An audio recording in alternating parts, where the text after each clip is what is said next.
পুরাঞ্চল মাঠে এই আব্দুল সত্তার মিলন ভাই বলেছিল যে আমি যে মাঠে উপস্থিত থাকি আমার দলের সঙ্গে সে মাঠে আমার দল কিন্তু চ্যাম্পিয়ন হয়, বারংবার চ্যাম্পিয়ন হয়। সত্যিকার অর্থে ক্রিয়া বান্ধব মানুষ, পরিবেশ বান্ধব মানুষ। এই মানুষটি নিজের কাঠের পয়সা খরচ করেন কিছুটা ফুটবল বহির্ভূত আচরণ করবার জন্য হলুদ কার্ড প্রদর্শন করলেন আহাতকে।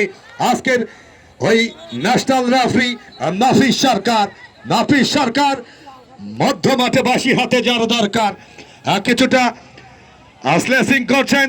আহাত একটু ক্ষান্ত হও ভাইয়া, শুধু ভালো মানুষ হলে হবে না, ভালো খেলো, ভালো লাল কার্ড, লাল কার্ড দেখালেন আহাতকে, লাল কার্ড দেখালেন, লাল কার্ড দেখালেন। শুধু ভালো খেলোয়াড়, সবার উপরে মানুষ সত্য, তাহার উপর